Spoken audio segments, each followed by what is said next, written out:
നിങ്ങൾ നേരെ ACPയുടെ ഓഫീസിലൊന്ന് പോകണം. ഞാൻ വിളിച്ച വിവരമൊക്കെ പറഞ്ഞിട്ടുണ്ട്. അതെന്തിനാ മാഡം? അവിടുത്തെ പോലീസ് ഓൾറെഡി കേസ് എടുത്തിട്ടുണ്ടല്ലോ. അത് പോരാ. ആ സ്ഥലത്ത് എന്താണ് സംഭവിച്ചെന്നല്ലേ അവരന്വേഷിക്കൂ.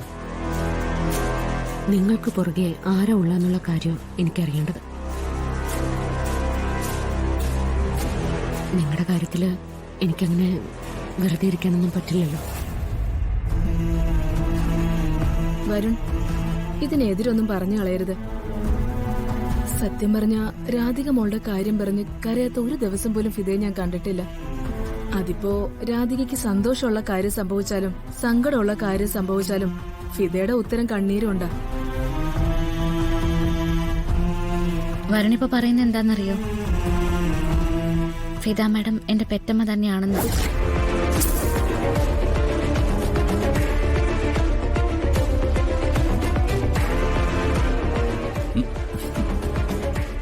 അല്ലെങ്കിൽ തന്നെ ഈ പെറ്റമ്മയും വളർത്തമ്മയും തമ്മിൽ എന്ത് വ്യത്യാസം മാഡം? സ്നേഹിക്കുന്ന അമ്മ ഒന്നല്ലേ ഉള്ളൂ. അമ്മ എന്ന വാക്കില് അതെല്ലാം ഉണ്ടല്ലോ. വരുൺ, എവിടെ പോകുമ്പോഴും വരുൺ തനിച്ചായാതെ സൂക്ഷിക്കണം. നമുക്കൊരു ശത്രുവിനെ തിരിച്ചറിയാമെങ്കിൽ അവരെ നേരിടാൻ എളുപ്പമാണ്. ഇതിപ്പോ നമുക്കറിയില്ലല്ലോ. ഞാൻ ശ്രദ്ധിച്ചോളാം മാഡം. എന്ന് കരുതി ഒരുപാട് പേടിച്ച് ഒളിക്കാനൊന്നുമില്ല. അത്യാവശ്യം ഫൈറ്റിനൊക്കെ താല്പര്യമുള്ള ആളാണ് ഞാൻ. പൊരുതേണ്ടടുത്ത് പൊരുതിയിട്ടുമുണ്ട്, ജയിക്കേണ്ടടുത്ത് ജയിച്ചിട്ടുമുണ്ട്. പിന്നെ രാധികയുടെ കാര്യം, അത് ഞാൻ മേഡത്തിന് തരുന്ന വാക്കാണ്. എനിക്ക് എന്തെങ്കിലും സംഭവിച്ചിട്ടല്ലാതെ മേഡത്തിന്റെ മോക്ക് ഒന്നും പറ്റില്ല.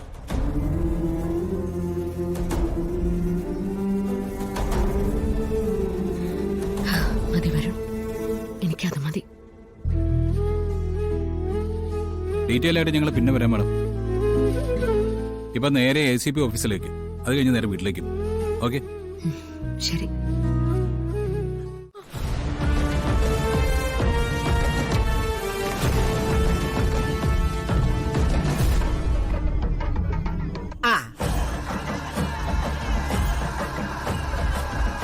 എല്ലാരും എത്തിയല്ല. അയൽവക്കക്കാരൊക്കെ വന്നു തുടങ്ങി. ബാ, നിങ്ങളോടെ എനിക്ക് കുറച്ച് കാര്യങ്ങൾ പറയാനുണ്ട്. അതിനാ ഞാൻ വിളിച്ചു കൂവിയത്. തിരുമേനി എന്തായി കാണിക്കുന്നത്? ക്ഷമിക്കണം സാറേ. അമ്മ മര്യാദയ്ക്ക് വണ്ടി കയറുന്നുണ്ടോ? ഇല്ല, എന്നെ ഇവിടെ ഇട്ട് തല്ലി കൊന്നാലും ഞാൻ കേറില്ല.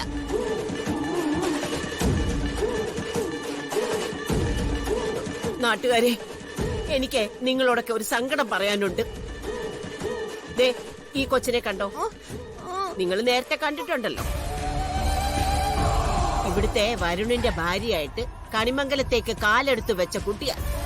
അതിന്റെ ഇടയിൽ ഇതിന്റെ ബുദ്ധിക്ക് അല്പം കുഴപ്പമായി പോയി. കൊച്ചു പിള്ളേരെ പോലെയാ.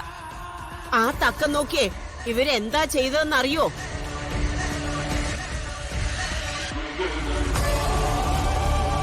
ഇവളുടെ കഴുത്തിൽ താലി കെട്ടിയ വരുണിനെ കൊണ്ട് അവളുടെ ചേച്ചിയെ താലി കെട്ടിച്ചു.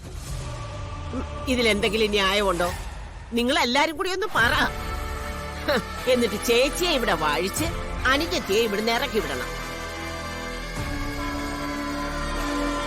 എന്താ പരമേശ്വര സാറേ ഇത്?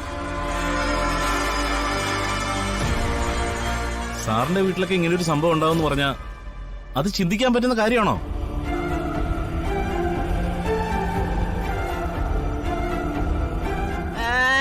കണിമംഗലംകാരി ഇടംപേറ്റിയ കൊമ്പനാണെന്നാ നിങ്ങളുടെയൊക്കെ മനസ്സില്. പക്ഷെ ഇവരുടെയൊക്കെ ഉള്ളിലിരിപ്പ് വേറെയാ. ഇങ്ങനെയൊക്കെ ലോകത്ത് നിങ്ങൾ വേറെ എവിടെങ്കിലും കേട്ടിട്ടുണ്ടോ? വരുൺ കല്യാണം കഴിച്ച പെണ്ണ് ജീവിച്ചിരിക്കെ വേറൊരു പെണ്ണിനെ എങ്ങനെയാ കെട്ടിക്കൊണ്ടുവരിക? അങ്ങനെ ഒരു നിയമം ഈ നാട്ടിലുണ്ടോ?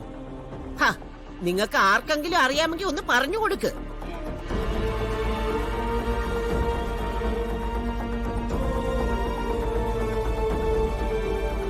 പരമേശ്വരൻ സാറേ, ഞാൻ ഈ റെസിഡൻഷ്യൽ അസോസിയേഷന്റെ പ്രസിഡന്റാ. പൊതുവെ ശാന്തമായ ഒരു അസോസിയേഷനാ ഞങ്ങളത്. ഇവര് പറയുന്ന കാര്യം ഇത്ര നിസ്സാരമല്ലല്ലോ. സാറിനെ പോലെ ഒരാള് ഇങ്ങനൊരു കാര്യമൊക്കെ അനുവദിക്കാൻ പാടുണ്ടോ? അങ്ങനെ ചോദിക്കേ. എന്നിട്ട് പരമേശ്വര സാറിന് ഉത്തരവില്ലെങ്കിൽ ദേ നിൽക്കുന്നു കണിമംഗലത്തെ കാരണവത്തി ജയഭാരതി അമ്മ. അങ്ങോട്ട് ചോദിക്ക്.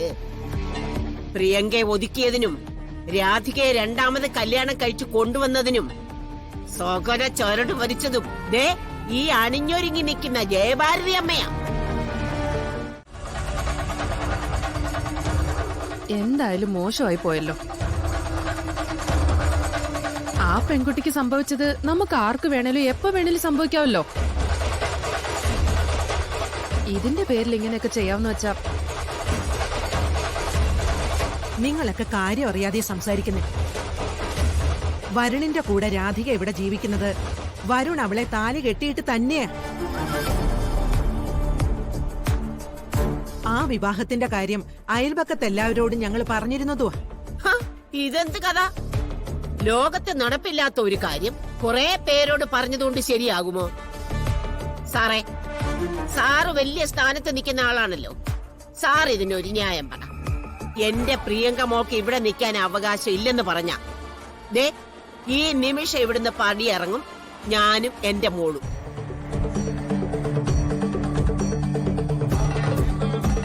അതല്ല, അവളുടെ ഭാഗത്ത് ന്യായം ഉണ്ടെന്ന് പറഞ്ഞ അവൾ ഇവിടെ തന്നെ നിൽക്കും.